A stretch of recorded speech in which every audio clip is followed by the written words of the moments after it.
One violent echoing second. The sound of my brand new phone, my $1,200 lifeline, shattering against Tanya's hardwood floor, snapped something inside me. My nephew's tiny hands were still raised in the air. His eyes gleamed with guilty excitement. And then he said the sentence that made my blood run cold. "Mommy told me to do it." I looked at Tanya. She gave me the laziest, most poisonous smirk I'd ever seen. My stomach twisted. This wasn't an accident. This was calculated. This was revenge. For what? I didn't know yet.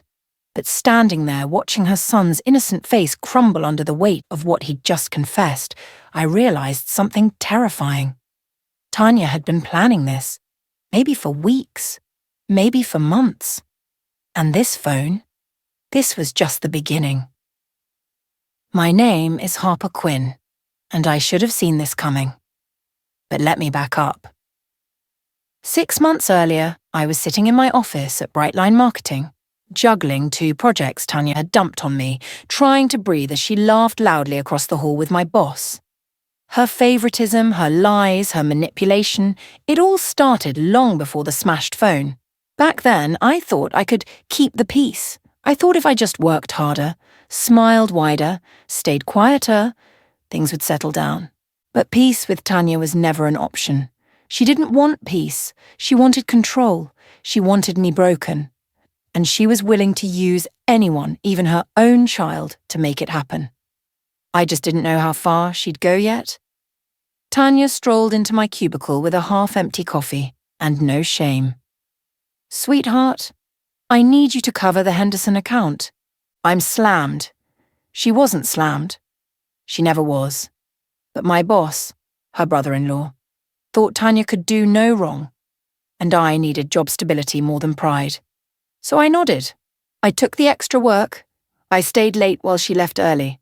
I watched her collect praise for projects I'd bled over. She'd lean against my desk sometimes, tapping her nails, watching me scramble. "You're such a team player, Harper," she'd say with that smile that never reached her eyes. I'd smile back. I'd say thank you. I'd swallow the bitterness like medicine. Because I needed this job. I needed the paycheck. I needed to prove I belonged. A company-wide email dropped one Tuesday morning. Project-led position opening soon. My heart jumped. This was my chance. Steady pay, job security, better hours. I'd been at Brightline for 3 years. I'd earned this. I'd worked weekends, sacrificed sleep, delivered results.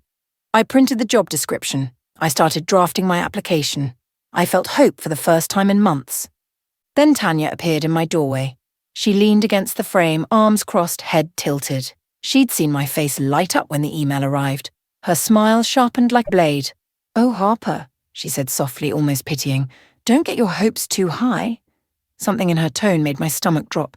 It wasn't advice, and it was a warning. It was a promise. She was already planning my elimination. At Sunday family dinner, Tanya casually dropped a bomb. "Harper's been super stressed at work lately," she said, cutting her chicken with careful precision. "I'm worried she can't handle pressure." My boyfriend's mother looked at me with concern.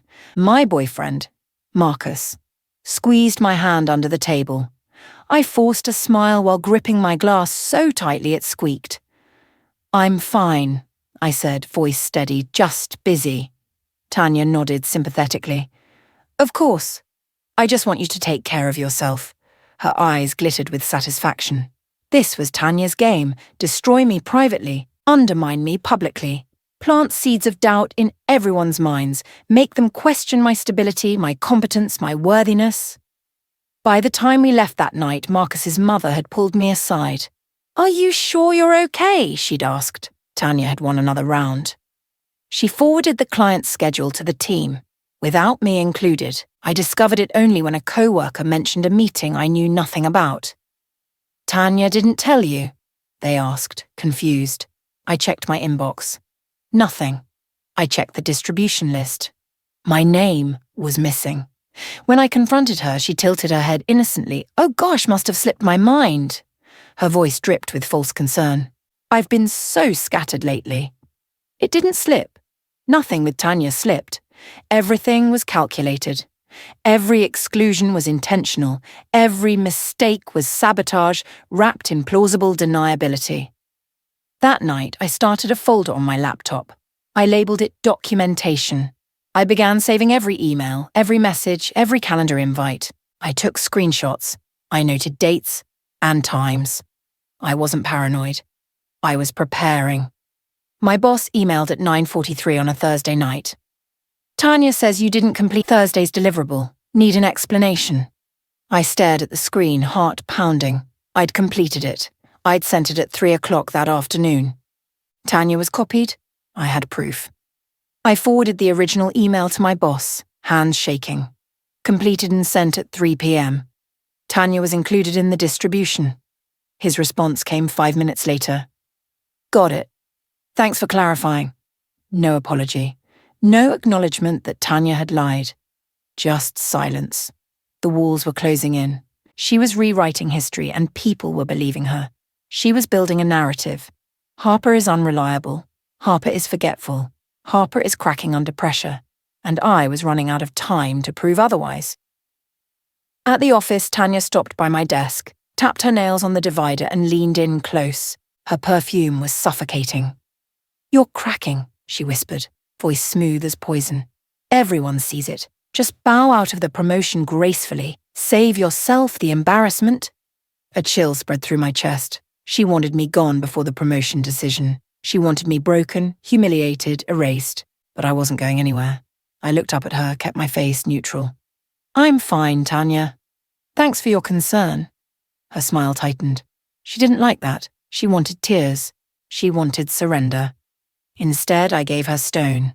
That night, I added another entry to my documentation folder. Date, time, exact words. The file was growing, and so was my resolve. I didn't confront her. I didn't argue. I didn't give her the satisfaction of seeing me rattled. Instead, I breathed. I channeled the humiliation into clarity. I organized my evidence into categories. Missed communications, falsified claims, credit theft, workplace undermining. Every petty sabotage became a documented thread in my growing file. I cross-referenced emails with calendar invites. I matched her claims with time-stamped proof of completion. I built a timeline that showed the pattern, a systematic campaign to destroy my credibility. It was methodical. It was exhausting, but it was necessary. Because Tanya wasn't just trying to beat me to a promotion, she was trying to erase me completely. And I refused to disappear. I'd worked too hard. I'd sacrificed too much. This was my career, my life, and I was going to fight for it. Tanya began planting seeds with Marcus's family. At a birthday party for his niece, she mentioned I'd been emotional at work. At a barbecue, she sighed and said I seemed overwhelmed lately. She told Marcus's mother I'd snapped at a co-worker. A complete fabrication. The whispers spread. People started looking at me differently. With pity, with concern, with doubt. Marcus defended me every time. Harper's fine, he'd say firmly. She's handling everything perfectly. But I could see the worry in his eyes. Tanya was good. She never said anything overtly cruel. She just hinted, implied, suggested, and people filled in the blanks themselves. I stayed silent, not out of weakness, out of strategy. Let her think she was winning. Let her get comfortable. Comfortable people make mistakes. This led to the scene. I went to Tanya's house on a Saturday afternoon to drop off some client files she'd requested. Just leave them on the counter, she called from the living room. Her son, little Mason, was playing with blocks nearby. My phone buzzed on the counter. A text from Marcus. I glanced at it, smiling. Tanya appeared in the doorway. She saw me looking at my phone, saw the smile. Something shifted in her eyes, something dark and calculated. New phone? She asked, voice casual. Yeah, I said, slipping it into my pocket. Just got it last week. Her smile was cold. Nice. I felt uneasy suddenly. The air felt wrong, heavy, but I didn't know why yet. I grabbed my keys. I should get going. She just nodded, watched me leave, and I had no idea what she was already planning. We returned to the opening moment, the sound of glass shattering, Mason's raised hands, his gleaming eyes. Mommy told me to do it. The confession hung in the air like smoke. I looked at Tanya. She was leaning against the wall, arms crossed, that poisonous smirk stretching across her face. She'd told her 4-year-old son to destroy my phone.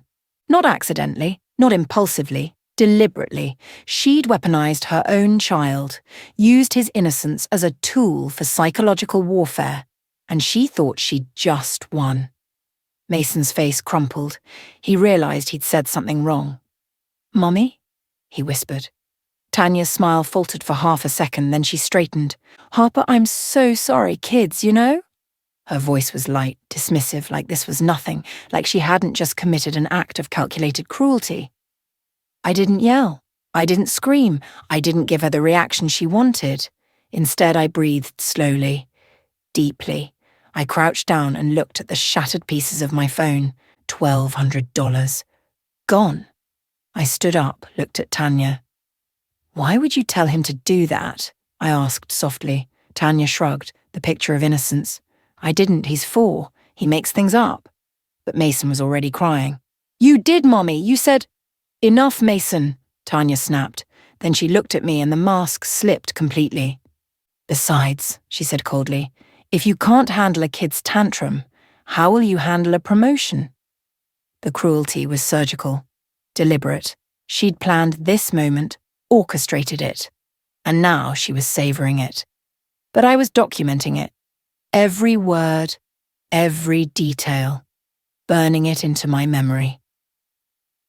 On the drive home, I felt everything: rage, humiliation, heartbreak. My hands shook on the steering wheel, tears blurred my vision. I pulled over twice just to breathe, to scream into the silence of my car, to let the fury pour out where no one could see. But underneath all that chaos, something else was forming. Clarity. Tanya's arrogance had made her sloppy. She'd stopped hiding her sabotage. She'd done this in front of her son. She'd left a witness. A 4-year-old witness, yes, but a witness nonetheless. That meant the downfall was finally near. She'd overplayed her hand, gotten too confident, too cruel. And now I had something I didn't have before. Undeniable proof that she was willing to cross any line, even using her own child. That was the ammunition I needed. Monday morning, I walked into Human Resources. Quiet, steady, factual. I presented my folder to Diana, the HR director, email chains showing missed communications, work logs proving completed deliverables, project ownership documentation, calendar invites I was excluded from, patterns of undermining behavior spanning 6 months. Diana's eyebrows rose higher with each page. "This is extensive," she whispered, flipping through the evidence. I kept my voice calm. "Professional. There's more." I told her about the phone, about Mason's confession, about Tanya's admission disguised as a joke. Diana's face went pale. "She told her son to destroy your property?" "Yes." "Can you prove it?" I hesitated. "A 4-year-old's testimony." Diana nodded slowly. "Let me investigate. Don't discuss this with anyone, especially not Tanya." I left that office feeling something I hadn't felt in months. Hope. 3 days later, Diana called me back. She pulled out a document I'd never seen before. "Did you know we have a nepotism policy?" she asked. I shook my head. Diana pointed to a highlighted section. "Family members cannot supervise or directly influence performance evaluations of other employees." My chest tightened. "Tanya's brother-in-law is my direct supervisor." "Exactly," Diana said. "And she's been involved in your evaluation process." "That's a violation." I felt dizzy. "So what does that mean?" Diana's expression was grim. "It means her involvement in your promotion consideration is against company policy. It means we need to investigate everything she's done regarding your employment here." This was the first real shift of power. The foundation was cracking beneath Tanya's feet, and she had no idea yet. HR quietly interviewed my co-workers. They confirmed everything: the missed invites, the lost files, Tanya's convenient forgetfulness. One co-worker, Amanda, admitted something that hit like a punch. "Tanya told us Harper was having personal problems, that she was unwell. She asked us to be patient with her. The implication was clear. I was unstable, unreliable, fragile. Another co-worker, David, mentioned that Tanya had taken credit for my Henderson account presentation. She presented your slides in the director meeting, he said. Never mentioned your name. The truth was surfacing, slowly, painfully, but undeniably. Every person HR interviewed added another piece to the puzzle, and the picture forming was damning. Tanya hadn't just undermined me, she'd orchestrated a comprehensive campaign to erase my contributions and destroy my reputation. And she'd done it while smiling to my face. Then HR discovered something I hadn't even known about. During the investigation, they examined our shared drive folders. They found that Tanya had altered a project folder 3 weeks earlier, moving my completed work into a hidden subfolder to make it appear incomplete. The IT department pulled the access logs. Tanya's username, Tanya's timestamp, undeniable proof of deliberate sabotage. Diana called me into her office. "This changes everything," she said quietly. "This is evidence of intentional misconduct, fraud, technically." I felt my knees weaken. What happens now? "We're escalating this to senior management. Tanya will be formally investigated." "And Harper?" Diana's expression softened. "I'm sorry we didn't catch this sooner." That was the final proof. Her downfall was officially in motion. I just didn't know when the hammer would drop. Yet. That Sunday, another family dinner. Tanya arrived late, breezing in with her perfect smile and designer bag. She sat across from me, confident as ever. Halfway through the meal, she turned to Marcus's mother. "Harper had a breakdown at work this week," she said casually, cutting her salmon. "I'm worried she might get written up." My fork froze. Marcus's jaw clenched. His mother looked at me with concern. Before I could respond, Marcus's phone buzzed. He glanced at it, his face drained of colour. Then he looked up at Tanya. "HR just emailed me," he said slowly. "They're investigating you." Silence crashed over the table. Forks froze mid-air. Glasses paused at lips. Tanya's smile cracked. "What?" she whispered. "For workplace misconduct," Marcus continued, reading from his phone. "They want to interview family members about your character." Tanya's face went white, then red, then white again. Monday morning, Tanya was called into a private meeting. She walked past my desk with a stiff smile that didn't reach her eyes. Her hands were trembling slightly. She tried to hide it. I watched her disappear into the conference room. Diana was already inside, so was our regional director. And someone from legal. My heart pounded. This was the moment everything hinged on. I tried to work, tried to focus on emails, tried to breathe normally, but minutes felt like hours. I watched the clock, watched the door, waited. Other co-workers whispered. Speculation spread through the office like wildfire. What's happening? Is Tanya in trouble? Did something happen? I said nothing, just waited. Just breathed, just held on to the hope that truth would finally matter. Tanya exited the meeting 90 minutes later. Her face was red and blotchy, her eyes were wet. She wouldn't meet anyone's gaze. She walked straight to her desk, grabbed her purse and left without a word. The office buzzed with confusion. Then the email came. Short, professional, devastating. Effective immediately. Tanya Morrison has been removed from all supervisory duties pending an internal investigation. The project lead promotion evaluation has been reset and will proceed under new oversight. Any questions should be directed to human resources. I read it 3 times. My hands shook. She'd been removed, stripped of power, exposed. Word spread fast. People whispered. Some looked sympathetic, others looked satisfied. Everyone had seen Tanya's favoritism, her manipulations, her cruelty disguised as concern. And now it was all unraveling, publicly, irreversibly. She had no shield anymore, no protection, no power. Her brother-in-law, my boss, was forced to step away from the promotion review due to conflict of interest. A new supervisor was assigned to evaluate candidates, someone who'd never worked with Tanya. Someone who had no reason to favour or fear her. For the first time ever, I was being evaluated fairly. On my actual work. My actual performance. My actual worth. Tanya avoided me at work. She avoided everyone. She ate lunch alone, left early, came in late. Her desk, once decorated and vibrant, looked abandoned. Family gatherings became awkward. She stopped attending, sent excuses, claimed headaches, busy schedules, sick kids. Marcus's family was torn. Some defended her. Others stayed silent. But everyone knew something had changed. Her arrogance was cracking. Her perfect facade was crumbling. And she'd done it to herself. 2 weeks later, HR called an all-hands meeting about ethical standards and workplace conduct. Although names weren't mentioned, everyone knew why. Diana read from a prepared statement about integrity, accountability, and professional behaviour, about how misconduct wouldn't be tolerated, regardless of relationships or seniority. The message was clear. After the meeting, word leaked from someone in HR. Tanya had been quietly demoted 2 levels. Her salary had dropped significantly. Her project assignments had been reassigned. Her reputation was shattered. People who once sought her approval now avoided her.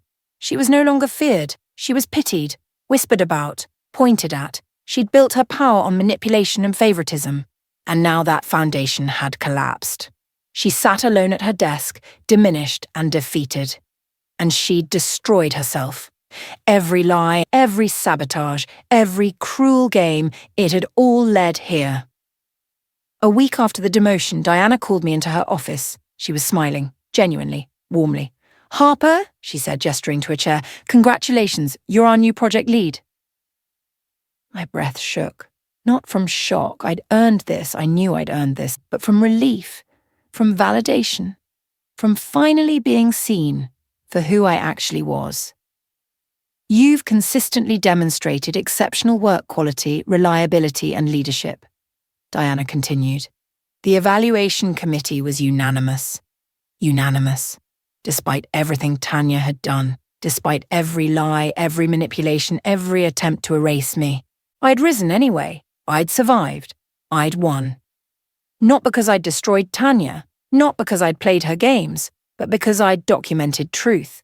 Because I'd refused to disappear, because I'd believed in my own worth, even when others doubted. I walked out of that office with tears in my eyes and steel in my spine. I didn't rub it in. I didn't gloat. I didn't confront Tanya. I simply rose. I moved into my new office. I led my new team. I built something better than revenge. I built success. At the next family dinner I attended, I walked in calm, composed, confident. Tanya was there, surprisingly. She sat in the corner, quiet and small. She avoided eye contact, picked at her food, left early with mumbled excuses. Marcus's mother hugged me tightly. "I'm so proud of you," she whispered. "I'm sorry I ever doubted."